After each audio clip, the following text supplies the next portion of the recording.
Om Vedanta Siddhanta Niruktiresha Brahmaiva Jivaham Sakalam Jagadcha Akanda Rupa Stitir Eva Moksho Brahma Vitiye Shrutayaha Pramanam Om Shantihi Shantihi Shantihi. It is the apt and final conclusion of the Vedanta that all is Brahman. Time, space, living beings in the world. Living in constant recognition of this fact is what is called enlightenment. Brahman is pure and perfect, and one without a second. And the revealed scriptures are the sure and certain proof of this fact. Om peace, peace, peace.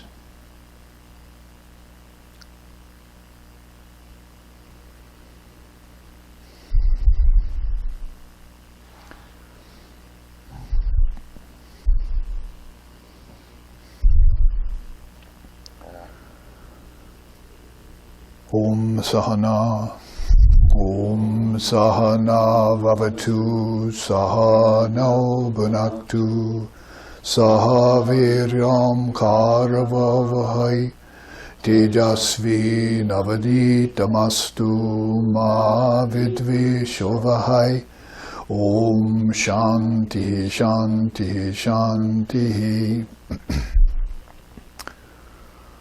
May Brahman, divine reality, protect us.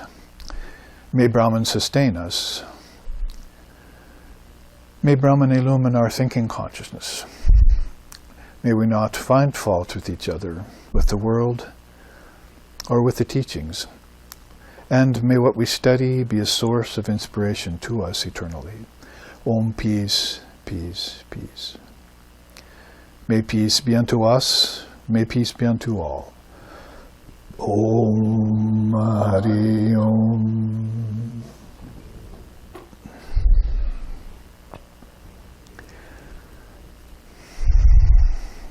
The Gunas of Prakriti and the Vrittis of Yoga is the interesting subject that we've brought up for this class series. We're in our third and final class of that series.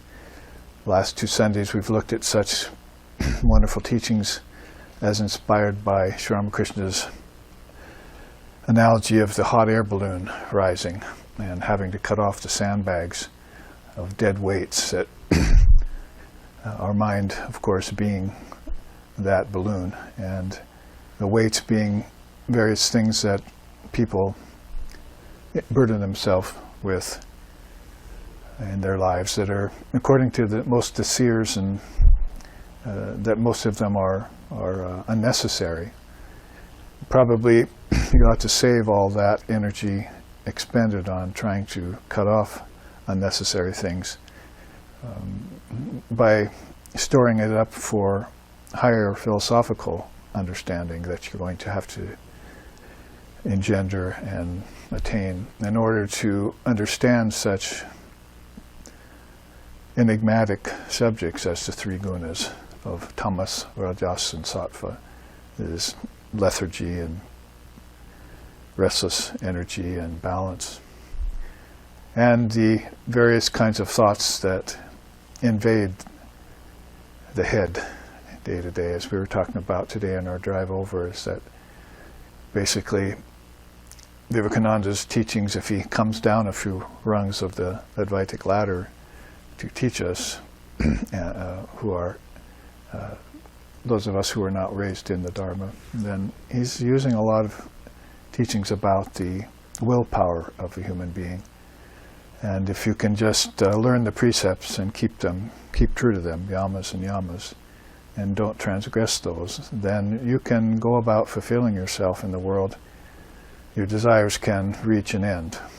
And you'll have probably one great desire to attain. Could be family, could be higher position in occupation, could be a vast amount of wealth. All of those things actually are mentioned as being okay by beings like Krishna in the Gita. As compared to what we looked at last week, that there are diseases in the hospital of the world on that new chart that was put up, if they're done with negative mindset. So in order to fulfill your desires in the right and straightforward way, then you'd probably want to know that thoughts arise from the mind, and even here at the gross level of consciousness, they turn into objects.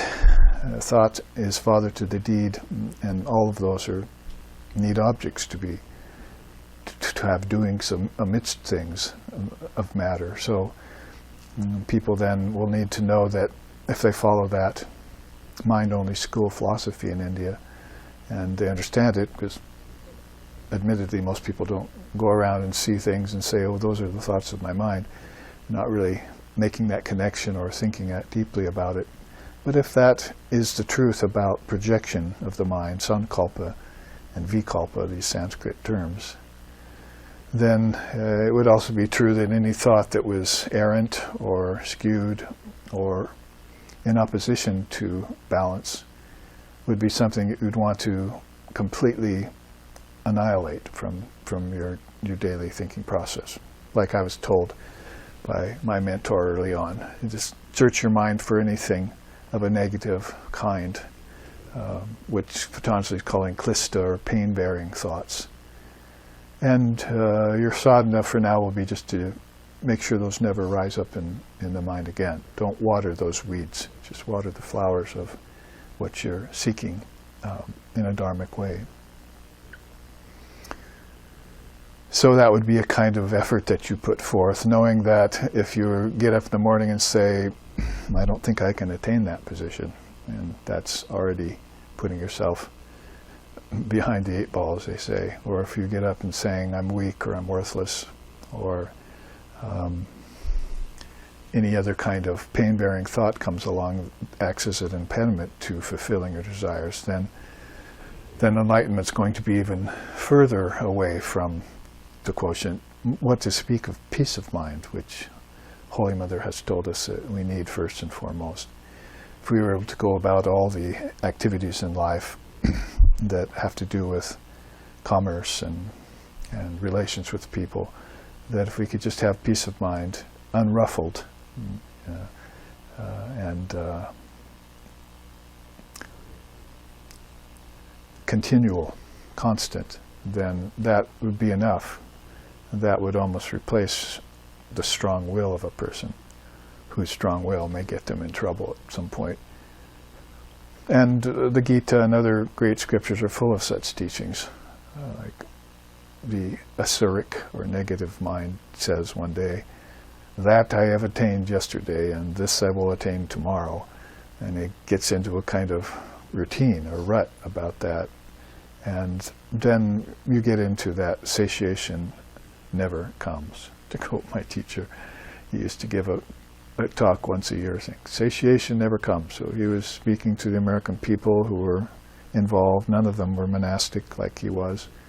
They were his students. They were interested in Vedanta and the higher truths. And probably all of them existing at different levels of understanding, or maybe even lack thereof for new people. That this seeking after things and trying to satisfy your things was not only impeded by things like gunas and vrittis and karmas and samskaras, which the teachings of which you get from Vedanta, but also was not possible anyway, even if it weren't impeded by those. If you just had a smooth path and you say you got everything in life, like some people do, then still you would find out a dissatisfaction at the end of your life, your seeking. So that's why people, and we've seen it even here in America and in the West, kind of perk up when they hear truth, because it's not spoken very often in family circles, or even in churches, conventional churches. You hear moral teachings, but this thing we call dharma, or what we call atmagyan, true knowledge of the true self, not the ego self, which is involved in that round of gaining and losing over birth and death, many births and deaths, they say. It's not going to fulfill them, so then there has to be something that's going to inspire them. So today we'll look at that in terms of higher sattva. That's what we're heading for as our penultimate teaching here in this 3-class series. Everything's been leading up to that. And it's enough to know then if we know the characteristics of tamas, rajas, and mixed sattva, because Shankara, you'll find out when we get into this class, he's giving sattva a pretty high station, higher than most teachers do. And when he calls it mixed sattva, such things as disinterest in the world and the loss of prideful behavior and inhibiting thoughts are already pretty much gone. So people are living in a sattvic state. He calls that mixed sattva. But he wants to make a point that there's a higher level of sattva as you climb the mountain. So we'll look at that chart and this chart of how to climb the high level of sattva and what happens when you do. And this class we want to bring in with the gunas of prakriti, which are those 3 modes. We call them modes. You could call them moods if they enter into your mind, but as long as they're out there in nature, great upheavals and stagnant swamps and high flights of hot air balloons. I mean, whatever you're going to look at it as, you see that those are in nature, but then they translate into the mind. And we had that color-coded chart last week.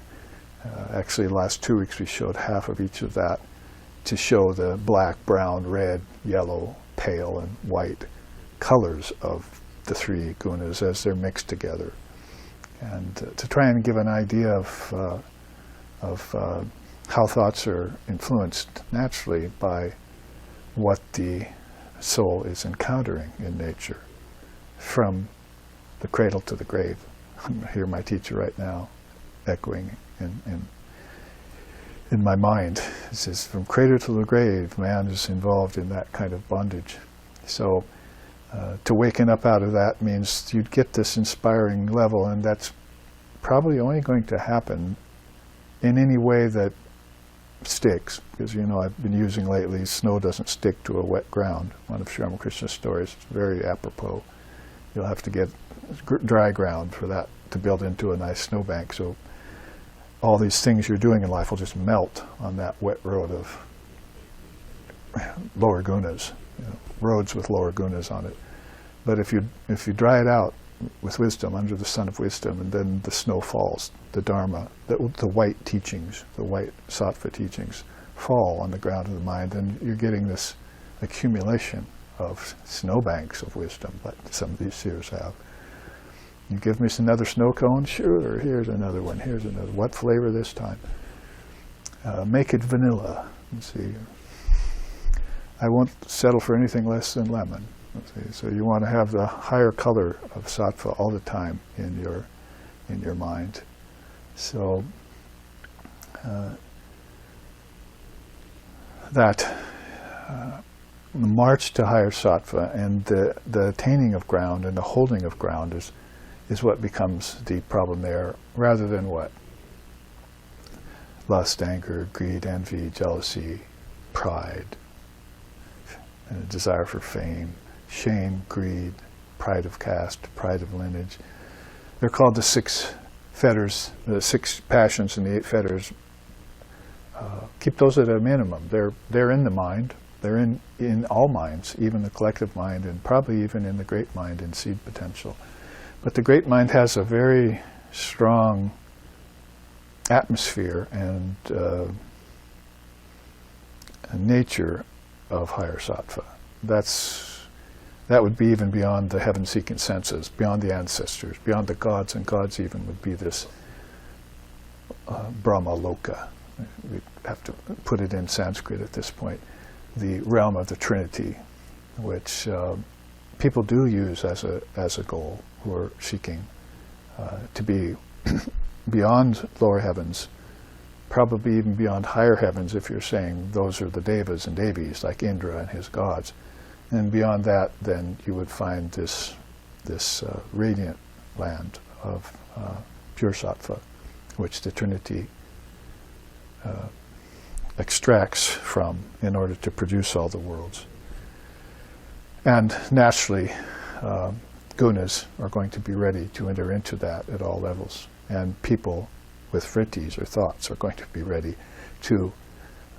And it's just a matter of whether those gunas are transcended or on your side, if you get your mind on your side, and also if your thoughts are kept even, in equilibrium, in yoga.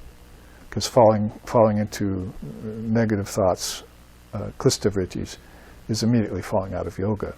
So if you just use that as a simple truth, you say, well, I'll stay in a klista vritti, I'll just keep my mind positive all the time. Some people actually master that.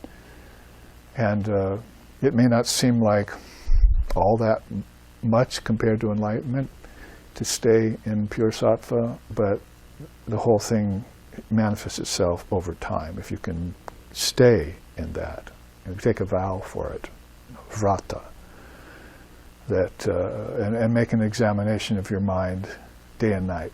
At meditation is a good time to do that as you enter into it. And contemplating the teachings like we're doing here today in groups, like we did yesterday with the group of some 16 people, all keeping your mind on that Dharma teaching. It's just a natural way of drying out the road so that the snow will stick, these teachings will stick. And then those teachings will help you adhere to a pure sattvic state. You'll see when we look at some of them individually to help convince the mind that, yes, that's the road to go, the dry road, the sunlit path. And the sattva guna is going to be my default. So I'm not going to fall any lower than that anymore. There's no need for this negativity nor old lazy habits and things that just open the door to Maya and its evolutes. Lust, anger, greed, envy, jealousy, pride. And a whole bunch of cosmic elephants. A whole bunch of cosmic evolutes too. In fact, if an elephant comes in at all, you should say, Om Namah Ganeshaya. You know, make sure that he's in charge of your thinking process. So everything is auspicious. So that was what I was thinking before class to relate. And we'll also today see what the results of studying gunas and vrittis. Vrittis of yoga, that is. So Patanjali is the one that's really, over time now, has come together with his eight-limb system that really has a very deep inner core, a middle core to it about thought. As if, you know, he wants to bring out to people of this time, because 140 AD, roughly, when he put together, in one of his lifetimes, put together the eight-limb yoga, was fairly recent, is fairly recent for India. I often mention that hundreds of years go by and they're just ticks of a kind of collective mind or cosmic mind clock. And the witness who knows they're birthless and deathless is seeing the gears of this clock turn. And doesn't fall into the misconception that the soul is born and lives for a short time and then dies and then gets reborn. It's looking at this as just one of the gears of that clock, and it's the witness of it. Like studying the Annapurna Upanishad that we will be doing in about 2 or 3 weeks now when we go to Portland, Oregon, and our ashram there. Has right off the top in the first of 5 padas, first of 5 sections, finding the sadhana is done, the vision of Annapurna has been received, and when she disappears after that, all the truth comes rushing in. So the vision of a great being like that, is that it? So, oh, I did it. No, it's what happens after that vision leaves. That's the great thing. It's put very nicely in that Upanishad. So usually people are thinking, oh, I got the vision, I'm free. But the great being said, ask me a boon. You asked the boon, and then she said, so be it, and disappeared. There's like a 3-word conversation with her.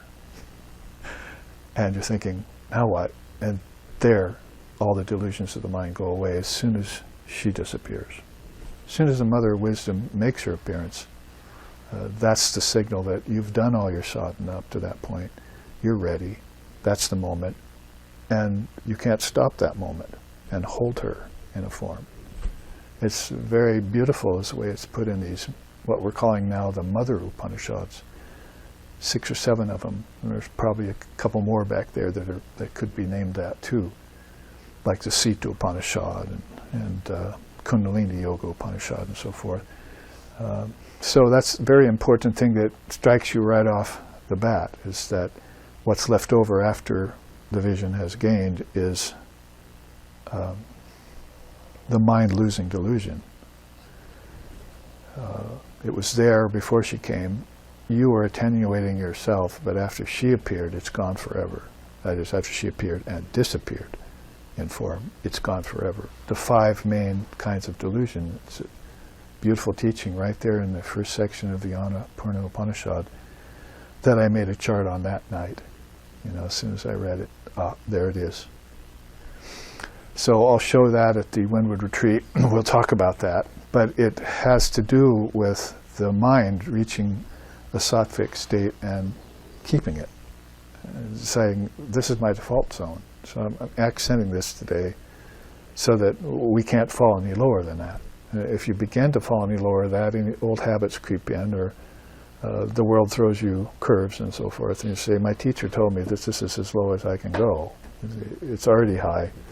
It's already a high rung of the ladder, but I relinquish it. I heard that word today, a nice word, relinquish. It could be renounce, it could be detach, it could be dispassion, but how about just relinquish it and let it go and don't hold it anymore. The minute it suggests itself, if you follow the reasoning of monism and so forth, that nothing is real here, then why hold it?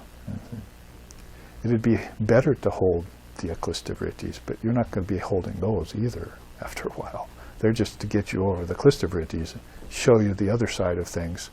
That's where tamas and rajas begin to leak away and sattva comes forward. Sattvic mind. Put it in terms of tattvas, it's it's ashuddha, then shuddha, then shuddha, and vishuddha. So things are impure, like so we're just mentioning a swamp or something, or a sewer. Think of things, try and find things that are impure amongst objects. They're just kind of impure by nature. Bad water or something, you see. And then think of tattvas that are shuddha, mixed. They have both good properties, negative properties in them, and that's the way they are. Then think higher to the, like we were just mentioning about the Trinity and cosmic mind. Well, that's shuddha. So it's almost like saying tamas, rajas, and sattva. So I say all this to let you know that I'm also going to introduce another triputi into Gunas and Vrittis. And that's going to be the three powers of Shakti herself. That's going to be Avarana, Vikshepa, and Prakasha. The Prakasha Shakti is what we definitely want to lean towards. So that's where it's going to be important for you to hold on to sattva and work on higher sattva, pure sattva. Also adhere to, in your mind, to shuddha, those things, the tattvas that are most pure. And also go beyond klista and the klista vrittis to no thought. It's kind of funny to think about that. Well, just a minute, what are you going to do now? I have to go somewhere and stop thinking. I'll be right back. Ever heard anyone say that? What are you doing? I'm practicing non-thinking right now. Leave me alone. Well, you could say that that's meditation, but meditation quite often doesn't achieve that. But if you thought of it as a practice, there's karma, and there's vikarma, and there's akarma. All these triputis we talk about, that you should probably be leaning toward that third gate in every one of them. And just noticing the other two slip by, or knowing that they're a part of a mixed or negative tattva or thought. And so that you really are practicing the whole time being the witness of them, the penultimate station of consciousness, Sakshi, Bhutam, the one who witnesses all those things and doesn't partake of them, like being at a feast, and just watching people eat. And that must be good, you see. Oh, I smell it. And you're just vicariously enjoying through other people, like probably what the Lord does through all the senses, Krishna says. All the beings that he mentions in the Gita, he's the great enjoyer inside of all the senses. He's the Lord of gods. And so, Hrishikesha and so forth, everyone's enjoying through all the senses, but all the enjoyment's really going to the source, back to the source. Come to find out, so is all the suffering. They're taking on all the suffering as well as all the enjoyment. And Adi Buddha, Adi Yagya, Adi Daiva, Adi Atman, and so forth. Those teachings are very beautiful. So watch then for evidence of the three Shaktis coming into these teachings today as we finish up with a few of these charts. Let's look first at Shankara's own rendition. Like I said, he puts it at a very high level when he talks about Sattva. Mixed Sattva is already something that most people are still trying to attain. If you see across the board, you'll see that that's the case. But start at the bottom of this chart. I'm glad I found this image, because you're fencing with these three gunas all the time. And you need to be an expert swordsman. And remember what Sri Ramakrishna said, the expert swordsman uses two swords. I think there's one of our God blogs on that, on our wisdom website for SRV. So one of knowledge, one of action. I think that can even be explained by, oh really, he's got two swords, is he going to hurt himself? It's more likely to hurt himself with those two swords than just mastering one. Well, yes, that's true if he starts out with action and then picks up the second sword of knowledge later. Isn't that what most of us do this day and age? We'll act, throw ourselves into it, later we'll consider. It's called 20/20 hindsight or something like that. And no foresight, you see. So it's not really sight at all. It's kind of a blindness that people are walking around with their eyes wide open but completely blind. That's a line out of a song in India. Oh mind, you're walking around with your eyes wide open, but you remain completely blind. So in that case then, pick up that sword of knowledge first. Where do you get it from? Your parents. Where do you get them from? Dharmic realms. And where do they get it from? Lifetimes of having listened to gurus and read scriptures. If you follow that track, then you're parting company with a greater percentage of embodied souls, aren't you? To find something as precious as the Dharma. So look for those people in this lifetime that are your Sangha, because they may be your parents next lifetime. It's not so simple as to say a duck may be somebody's mother, kind of. But because animals have their own incarnations inside of their own realm, birds and beasts of the field. Birds have nests, foxes have holes, but we don't have any place to lay our head here. So those people that you're associating with that are part of your Sangha, close in and widespread, like the Ramakrishna order, you want to commune with them deeply, understand them at a very deep level, love them, as Jesus said.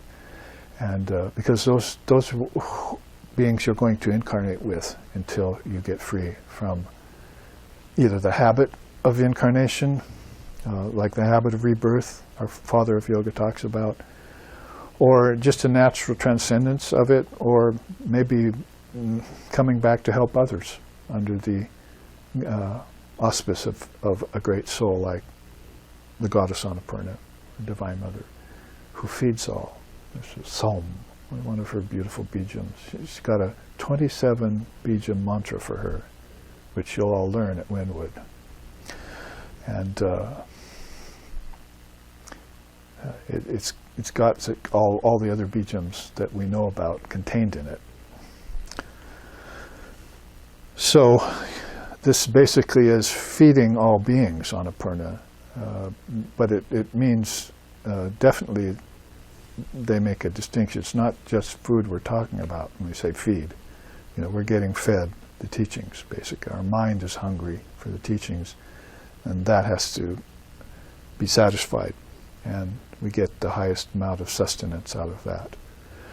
And because body and food, they can befriend themselves. They have a small role in the whole thing.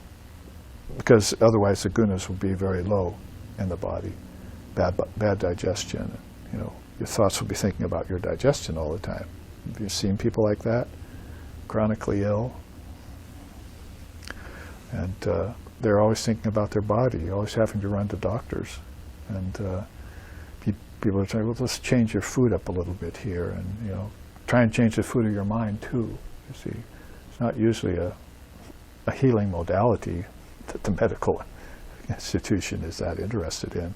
They'd rather shoot you something quick, or give you a pill or some chemical they think is some sort of magic from nature.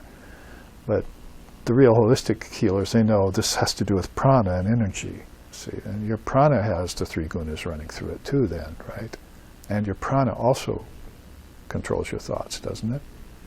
So you see the whole thing is just intrinsically connected at not just a very deep level, but a basic level, gross, subtle, causal level, the 3 worlds. And all levels of consciousness and all beings that are under the influence of those levels of consciousness are also included in that whole play, sport of consciousness. At the bottom here, then, we'll immediately introduce you to Avarana Shakti. That's the power of obscuration. Now, it's Shankara, more than anyone that we can see, at least in the scriptures, that has made this connection of the 3 gunas to the 3 Shaktis, the 3 powers of Shakti. You don't usually hear that. You didn't hear it in Lord Copula's system when he brought, there are 3 gunas, about all he says. Of course, we've lost lots of his scriptures, Samkhya scriptures, because they're so ancient. But the 3 gunas got their first message, as far as we know, in written word back there in Samkhya Yoga with Lord Copula. So, but no mention of the veiling power, the covering power, and all this. So this came about later, and through probably Tantra and Veda. But at Shankara's time, even later than Patanjali's time, about 700 AD, then all of a sudden he's making right there in the Vivekachudamani this connection. This heavy, weighty energy, of usually of the body. Guess what? It's in your mind, and in your mind it's called covering power. And there are prana shaktis, according to Kundalini Yoga, responsible for helping you slough this off. See? If you find out about them, ask their help, perpetuate them, they'll help you remove this tendency and so forth. And then you can soar like the great swan. Your hot air balloon can rise right away. So there you see, if you're under that tamas or power of obscuration, which are called avarana shakti, then illusory appearances are in charge. Bondage is there. I'll give you just the English. You can look at the Sanskrit yourself. Dullness and ignorance impedes the mind, and false thinking, the thoughts. We'll go through it quickly because my commentaries are taking enough time on the side. So then you see the red lettering. That's where Rajas kicks in. It's good to get Rajas, because if you had Tamas, it's a whole different kettle of fish, you see. It's a whole different ballgame. If you get energy, all of a sudden you can do things. And yes, that can distract you away from the fact that you were just depressed for a week, or you had a bad year, or whatever. But Rajas is going to soon wear you out. And that kind of restlessness is known for people getting nervous breakdowns and having, to quit jobs and go into hospitals or whatever the case may be, because they weren't able to control these restless tendencies, and they gave rise to more of the same. Desires basically would come in. The tamasic person has one desire: I wish this darkness would go away. There's just nothing else in that mind but blackness. It can come through so many means and ways. You can just be naturally dull, born that way because of past lifetimes and some scars, or you can lose a child, or you can lose all your money, or your riches that you inherited with got stolen. How many different ways can tamas just impede the mind and leave you helpless? Don't need to hang out on that thought, but just enough to say that rajas is a welcome doorway at that part for most people. And there you see the second type of Shakti, vikshepa, very much like vikshipta mind in yogas, in Patanjali's system. So it's this mind that's off and on, distorted. And but basically Shankara, being kind to it, says it is the power of projection. Projection, the word for that, sankalpa. But you know that Krishna says if you have the tendency for sankalpa, you can't be a yogi. So you'll have to temper that sankalpa, vikalpa type of mind. Because that's that mind that out of desire is projecting things and wants more of the same. And it's never satisfied, as I was just starting out this class by saying, when it gets on that wheel, it's just like a carrot before a horse. So it's just being led on, hamster wheel style. And people don't realize it when they're in it. They're veiled. That's what the veiling power does. It veils. Not a no-brainer there, you see. But you can see some of the characteristics then. It's the source of desire, as I was just saying, Ragavesha. It's constant attachment. It's mental disturbance all the time, so no peace. And it's sorrow and pain. You'd think sorrow and pain would come at tamas level. That's a dull brute level. Beings brooding, the dinosaurs, did they have sorrow and pain? They were just dull, So Rajas carries that with it. You see, is that I feel energy, and this energy is making me feel not so good or pretty good today. It's going back and forth like that. So it's very much more on the level of a prana that's already starting to move. We call it spiked prana, you see, and we want to smooth that out. The dull prana was this, valley prana. It's just like, where's the bottom? And when will it start arcing back up? Oh, there's Rajas in the future. I see a spike. Let's go for it. So that's, of course, this Rajas and Tamas round of things. See, basically, if you want to put that cosmically, it's like ancestors, humans, and animals. Those three gunas in a tempered state are there in all three of those worlds, the three worlds. And it's constantly going on in rounds. Let's get to where we really want to head, so we're moving through this quick. To get to mixed sattva. Power of revelation, that's called prakasha shakti, and I want to go to that chart and show you in a second. Right now, let's look at the characteristics or attributes of mixed sattva.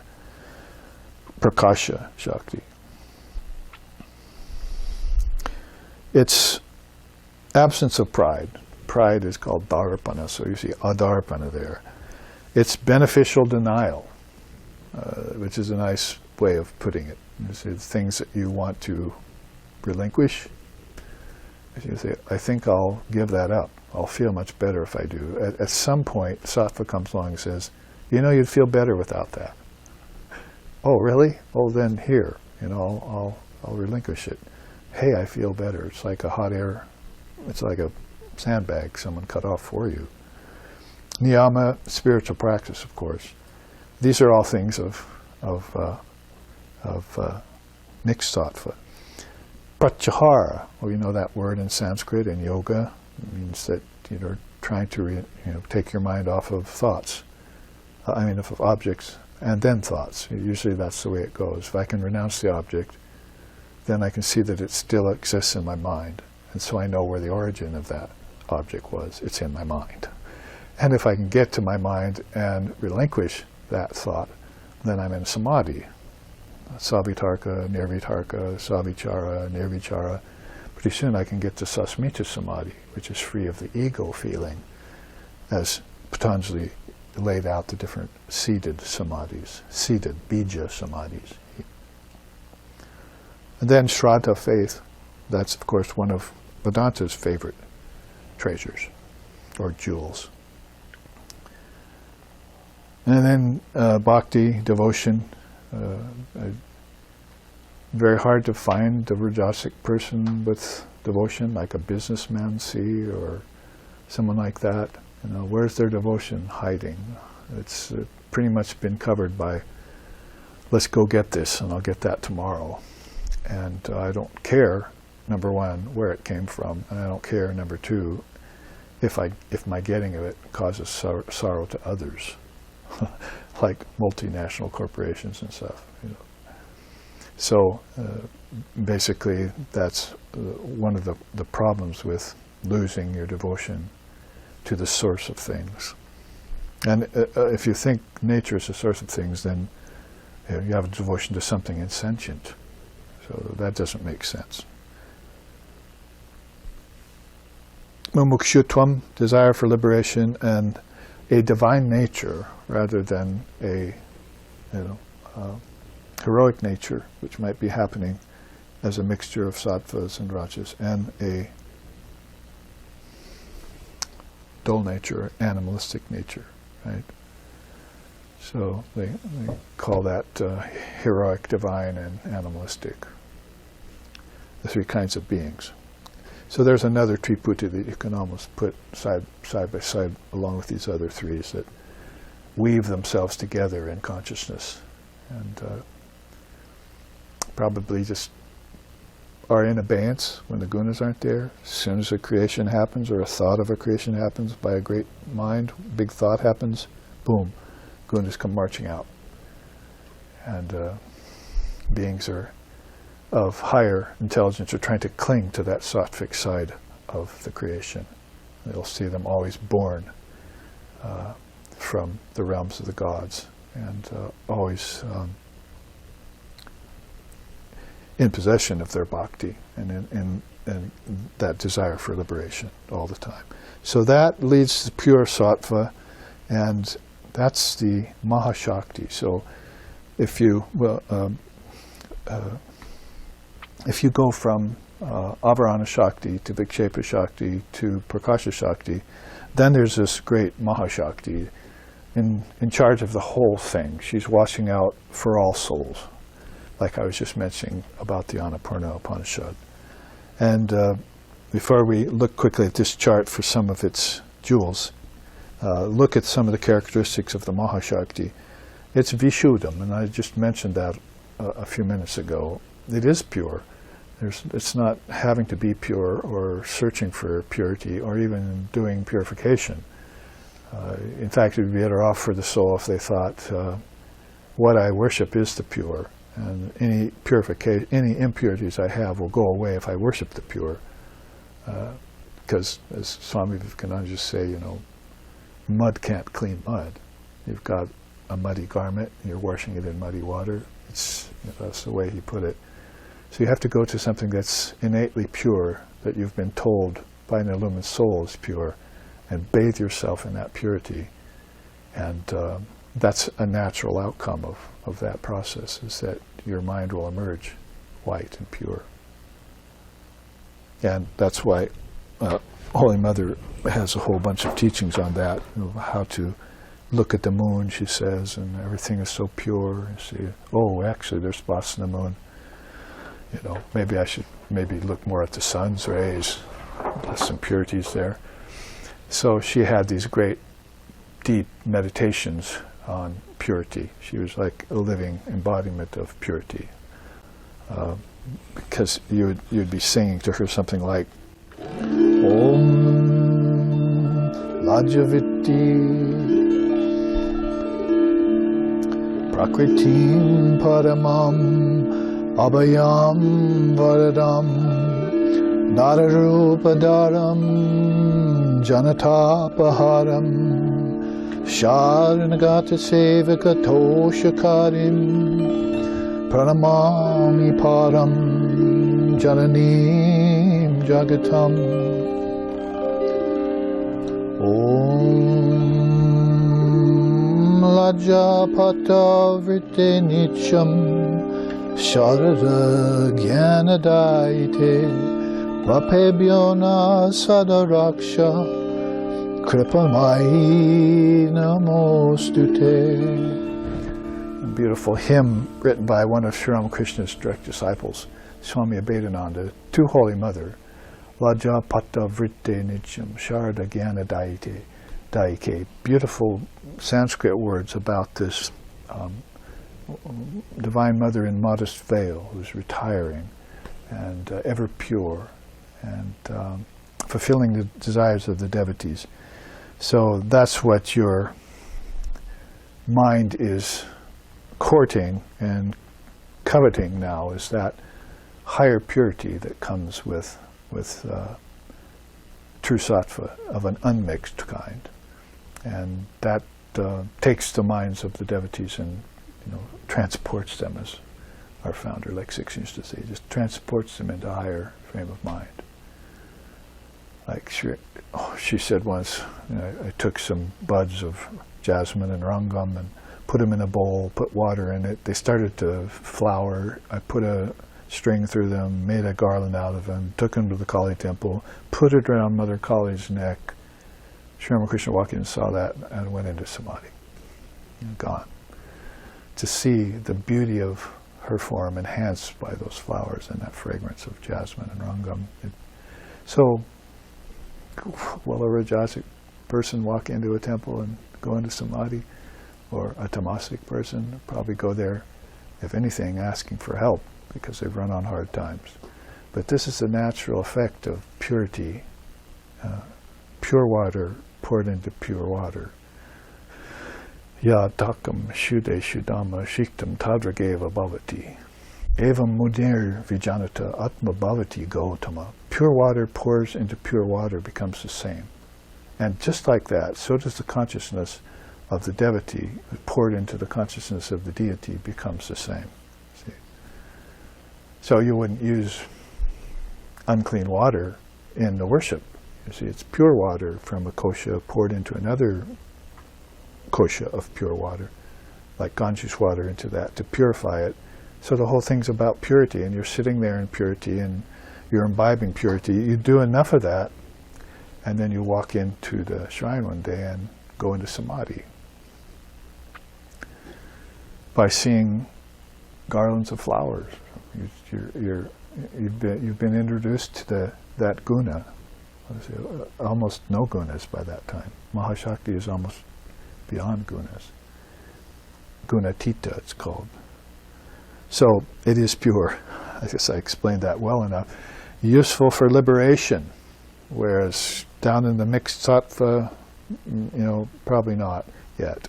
It's still a purification process. So it is pure, and mumuksha, it can be used for liberation. It's the best use for pure sattva, is to go the distance with it. Then it reflects the Atman. Yatriyatman bimbaha is the Sanskrit by Shankara. And it emanates light. I mean, these are all beautiful things, right? I mean, if you could think really quickly of 3 or 4 things that's in your mind about Brahman. Oh, it's full of light, it's got peace and bliss, it's pure, it's indivisible, things like that would come up.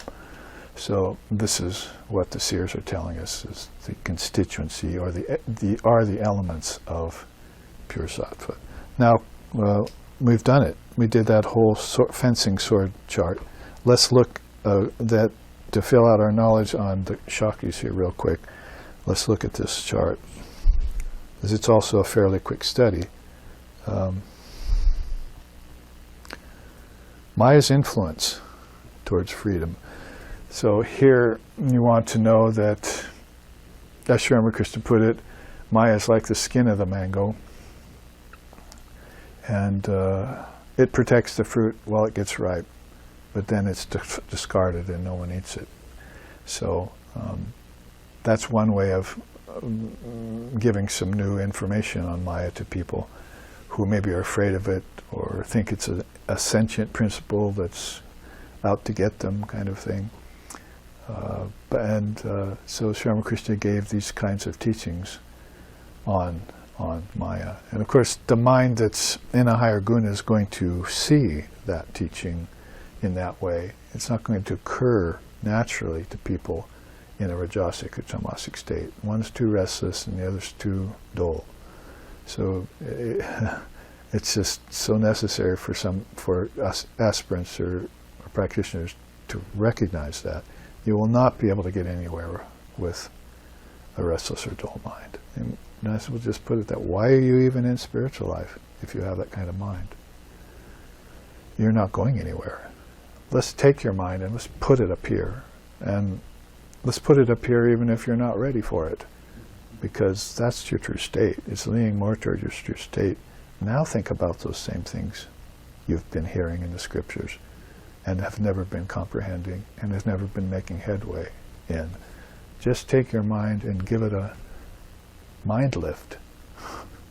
Forget about your big nose, or your cleft chin, or whatever it is you're cutting into with a scalpel. Forget the facelift. Do the mind lift. Because next time you look in the mirror with a pure mind, you'll think you're the most beautiful thing in the three worlds. And you haven't even touched your face yet with makeup or jewels or anything. See? You'll see everything radiating that light of Brahman, because it is pure light, right? It's bhati. Asti bhati priya. Before Satchidananda, there was Asta bhati priya. It was the earliest version of Satchidananda. So they've been thinking about this way for a long time, in other words. So here's how it's put in a quote. Maya is an insentient force that, though invested with inherent powers of obscuration and distortion, which we have been looking at, nevertheless is present to drive beings towards remembrance and enlightenment. The tantric adepts state that she covers our eyes with one hand, but leads us toward freedom with the other. This directive power is Prakasha Shakti. Prakasha is the revealing light. Prakashaka is its revealer, and Prakashya is the thing revealed. That you'll find out permutations of those Sanskrit words, and there's even a few pratibhasaka and a few other words that go with that too. It's a very powerful word in Sanskrit, and they've taken it in all those permutations in order to introduce people to this revelatory power. This is everything. Yes, it's leaning more towards sentiency, but it doesn't need to be fully aware. It doesn't need to be sentient to reveal itself. You're the sentient principle. You need to see the revelatory power in the object, what it's really saying. Like, what is the tree really saying to you? What's the ocean with waves and without waves telling you? It's not like, there's some superstitious ghost out there that's making things change. Like Swamiji said, you throw an object up, you think, oh, it's gone. And then it falls next to you. You think there's a ghost up there that threw it back at you. You see? So people are superimposing, ridiculous things over natural processes. And it's just gravity. And gravity, too, is going to be something that you're going to outgrow someday. Not only scientifically, when higher principles come along, but in your dreams, when you float, when you go to different worlds. And when you go into outer space, if you wish, on a rocket ship. So these kinds of things need to be brought out so that if you're talking about Mahashakti, yes, she's beyond Prakasha Shakti. That's why we put it this way. But the Prakasha Shakti itself is a natural revelatory force in everything. It's not going to be something to pray to, for instance. It'll be something to realize it's there and then lift yourself up with it.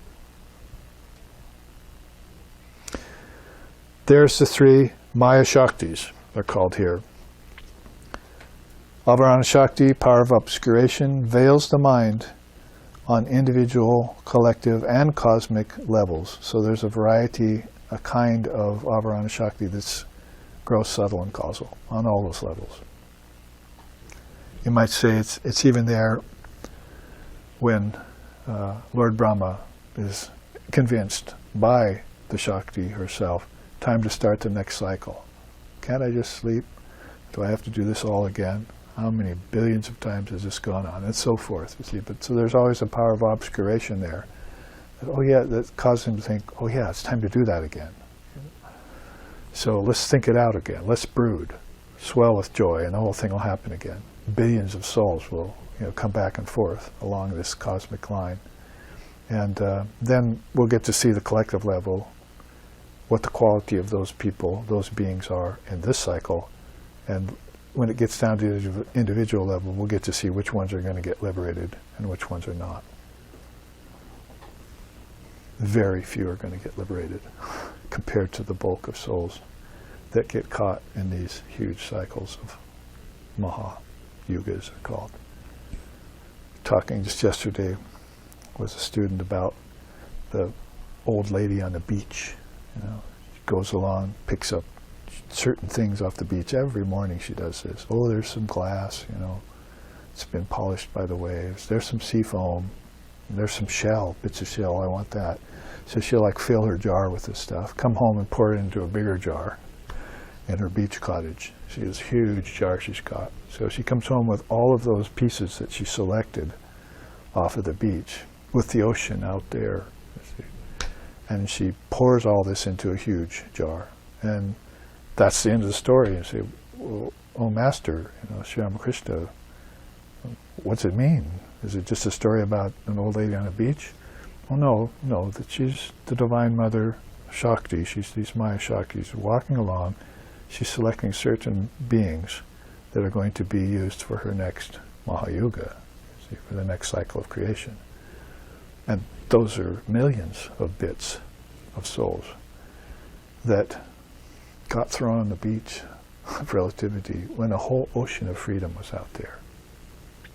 Beings that never took a soul, took a birth in a body in ignorance. So we looked at the Hospital of the Worlds last week on that chart. Sri Ramakrishna saying, why did you check yourself into that hospital in the first place? So we must have a choice in the matter, right? To be or not to be. How about to embody or not to embody? We must have a choice in the matter, because you can't not be. You're always in existence. But you can get caught in the 5 sheaths, and you can also be free of those sheaths and never get caught in them. You can also slough them off once you're caught in them. So you have choices as a soul. So you can see there, it veils the mind on these levels. It related to the guna of tamas, Avarana Shakti is, and it works in conjunction with Vikshepa Shakti. Vikshepa Shakti then is the power of distortion. You've risen from tamas to rajas. Remember, this is the cosmic cycle. These are the gunas. These are your karmas. These are the 3 worlds. These are all sorts of the gunas working in every level of awareness. That's why they're such a crucial part of the philosophy in India. Should be taught in every school, worldwide. And nobody knows about them. This is the real education, is to understand these so that you can connect them with sentient and insentient principles.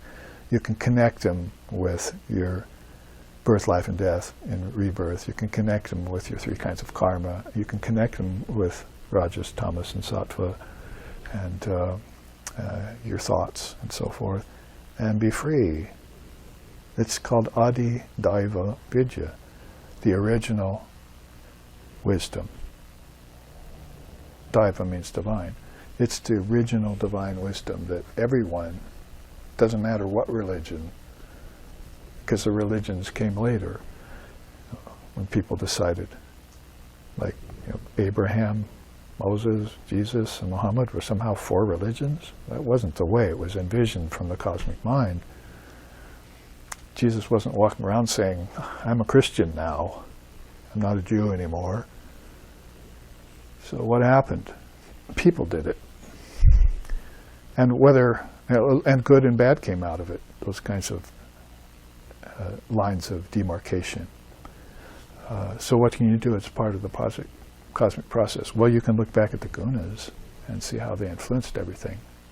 And you can see what kind of powers are working in those. And you can go back to the Trinity and ask them, like the great soul in the Upanishad, he finally meditated on Lord Brahma and found him. Oh Lord, your worlds, they're amazing, they're miraculous. I wandered through them. See, can you release me from them now? I'm done with them. This is right there in the Upanishad. Great soul asked him to be let out of that whole sankalpa of Lord Brahma. And get moksha, meet the Mahashakti, get released from that forevermore. Even if I get back into it again, I'm not into it in the same old way as I was.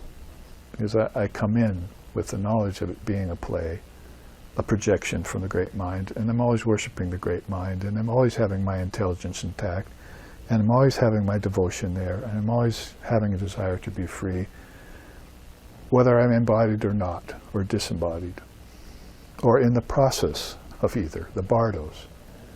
This is the Dharma, the Swadharma that I carry with me.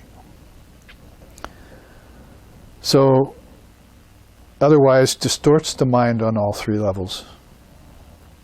Yeah, that is, there's a distortion in all three levels of all three worlds. It's related to the gunas of rajas, because one plays into the other in their own cycle, and it works in conjunction with both Avarana Shakti in the tamasic realm and Prakasha Shakti in the sattvic realm. It's a natural medium for them. So beings in rajas would be good to beat a swift retreat from tamas and storm the gates of sattva. See? Once they have rajas, that's what I can use it for. See? I've got the power now. What, another revolution? You lose the power and you get it back? No, we're not going to politics here. That's going to go on over and over and over again forever.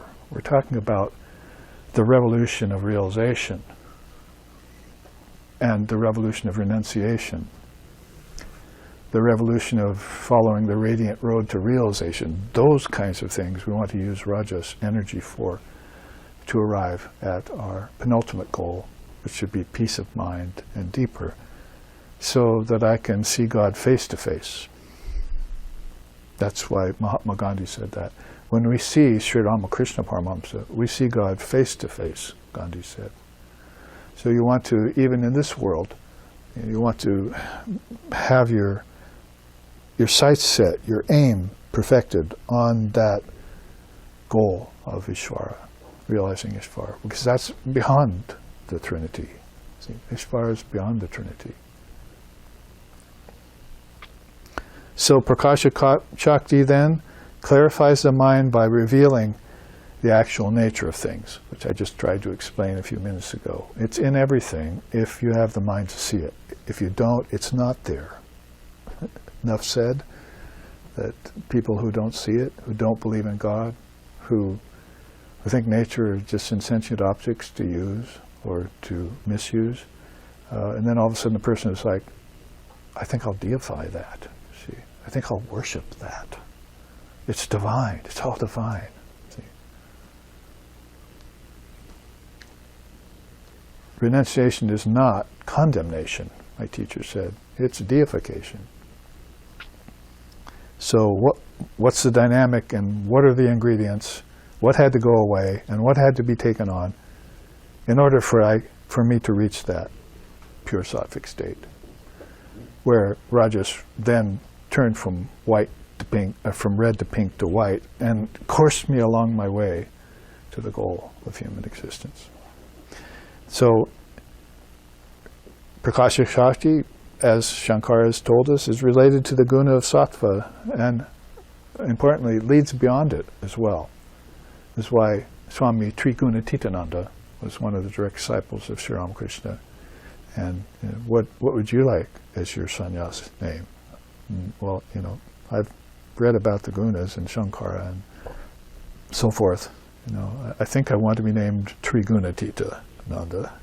I think I want the bliss of being beyond the three gunas. Really couldn't go wrong with a name like that once realized, because you'd be at least at the Mahashakti level, or at least at pure Sattva, where everything is revealed. The secrets of everything are revealed. Even of nature, if you want to go shamanistic with it. I mean, the whole thing is just open book to you. Otherwise, why do they walk around with their eyes wide open? Like Annapurna Upanishad, she revealed to me with her eyes wide open, her huge eyes wide open, looking at me. And he's ask me a boon. So there, this is my addition, because I thought it was bring the Vedanta to it all. Is there you see Adyaropa and Apavada under the auspice of Prakasha Shakti. Adyaropa, the ability of the spiritual aspirant to adroitly detect the unreal false superimposition of name and form over Brahman. Who would have suspected before that? Before Prakasha Shakti visited you, or you found her, who would have suspected that name and form was actually a covering over truth? Nobody thought that way except India. They ran to embrace nature. And other names and forms too that were aggregates and aberrations. Nice combination of words there. It's an aggregate or an evolute, and it's also an aberration of the original. It's distortion. It got taken over by Vikshepa Shakti, coming right out of that ragged prana, ragged thinking, ragged health. Apavada then is the ability of spiritual aspirant to, via rejection of the unreal, do away with false superimposition of name and form over Brahman. So that you would want to do.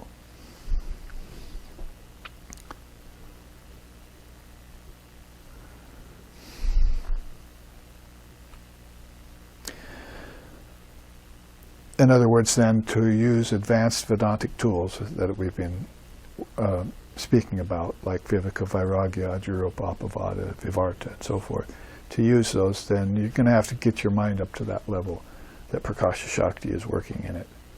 It won't happen otherwise. You can long for it, hope for it, and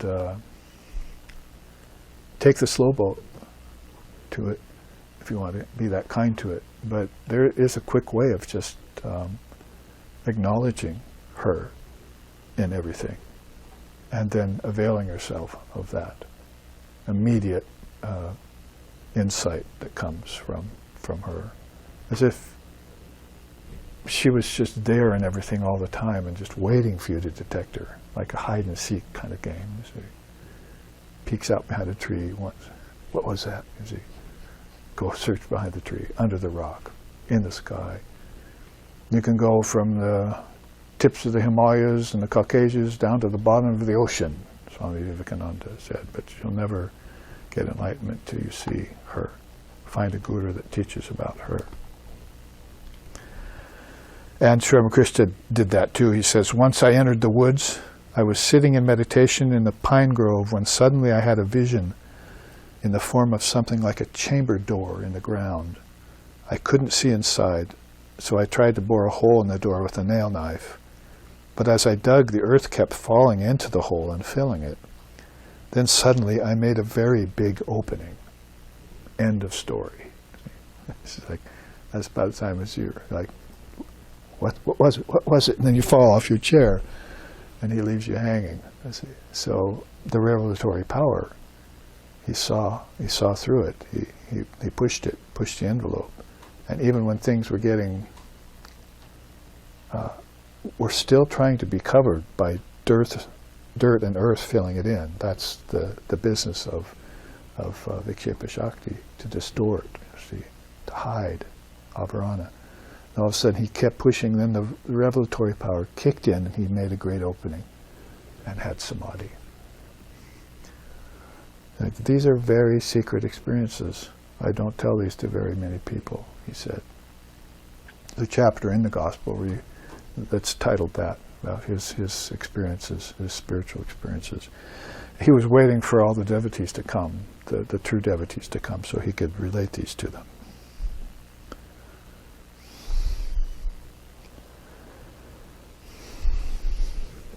I was thinking that this Vedantic equivalent to this kind of story of Sri Ramakrishna's comes from Shankara there. Espying a snake one evening in the semi-darkness, a man reacted in abject fear. Upon closer inspection, he saw that the illusory snake was really a rope. Similarly, a man sees a universe where only Brahman exists. The power of obscuration, avarana, causes his mind to cover reality with the world. The power of distortion, vikshepa, makes him perceive the world as distinct from Brahman. Period. So that's one of the 5 kinds of delusion in the Annapurna Upanishad I came upon yesterday, or day before. That's one of the primal delusions, is to think that the world has a separate reality apart from Brahman. It's number 4, I think. We'll look at that in a few weeks. The power of distortion, vikshepa, then makes you perceive the world as distinct from Brahman when it isn't. But the penetrating power of prakasha reveals all such superimpositions and projections to be unreal. So that, by taking the rope and the snake analogy, famous in Vedanta, you see the Sanskrit there in it, and that Shankara brings out as one of these a number of them, abhava padarthas, I think they're called, where, like you look at a shell and you think there's silver in it. You think there's such a thing as a horned hare. There's different ways in which they try and express it. Man in a stump, manus, means that you're, and I've had that experience myself, walking late at night and looking in the field, and there's a stump in the semi-moonlight, and it looks like it's moving, my eyes, and I think there's a man over there in that field, I'm all alone, nobody around for miles. Man in the stump. Manus, stanus manusha, I think it's called in Sanskrit. We have one in Hawaii too here, I like to mention once in a while. It's called those sailors that came over with Captain Cook when they saw Wahoo, they saw Diamond Head, and they saw the obsidian up there and Diamond Head glittering in the sun. They thought it was gold. So they came running. They were here for gold, right? So they came running to Oahu and went up there and found out it was just shiny lava, basically. So that's a natural abhava padartha in Hawaii that people fell victim to when they came here. So, mother of pearl in a shell, man in a stump, diamonds in lava. Those are all snake in a rope. Ways they've thought of to get us away from this, taking the world to be the only reality. You could say then, and the Annapurna Upanishad does state that, if you were to see it connected to Brahman, if you'd see all those connections, then you could say the world was real.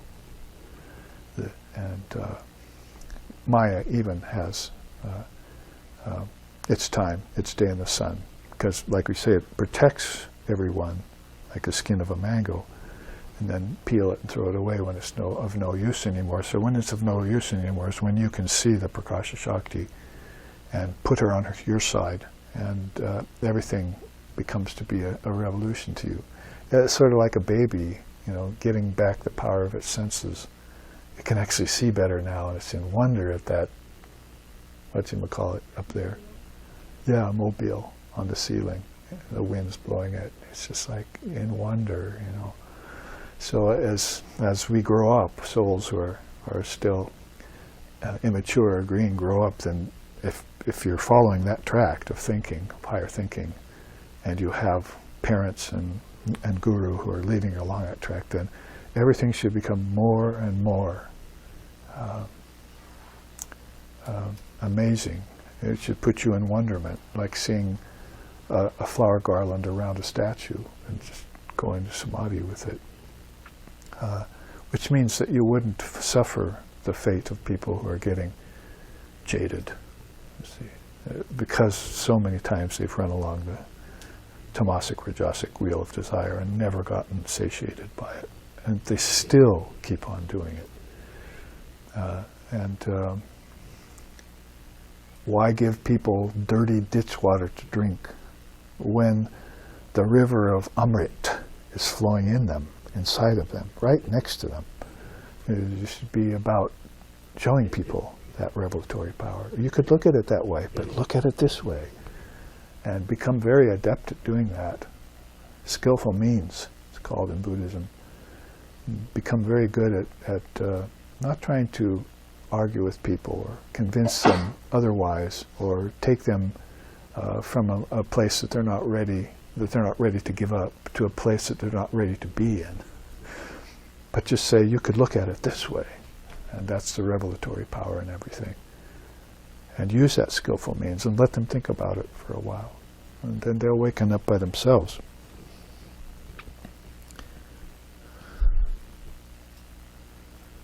Because she does tend to wake us up, like I was thinking here.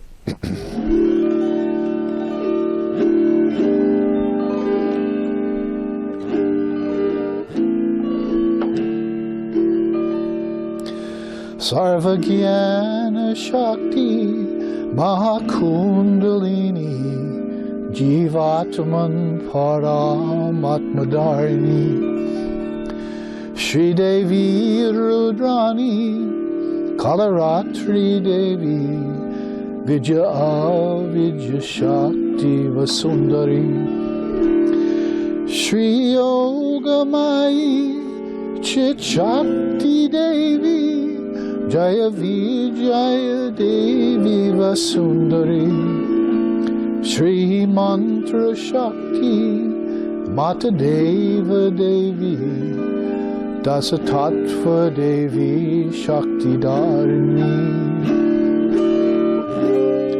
Shri Devi Padam Shri Devi Padam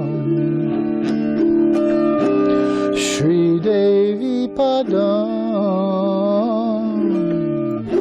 Shri Devi Padam.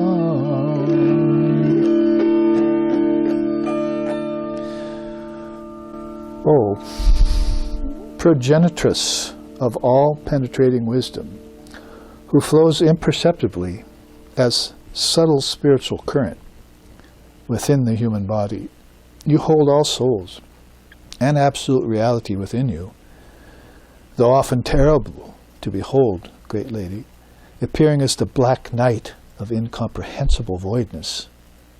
You hold knowledge and ignorance in abeyance and loose them for your purposes.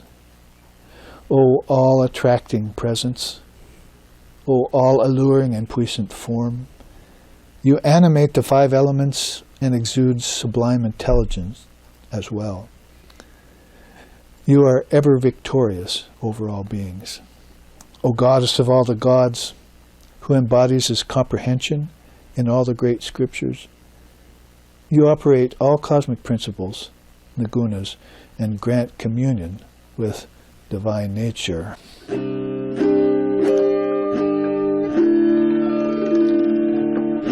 Shri Devi Padam Shri Devi Padam Shri Devi Padam Shri Devi Padam.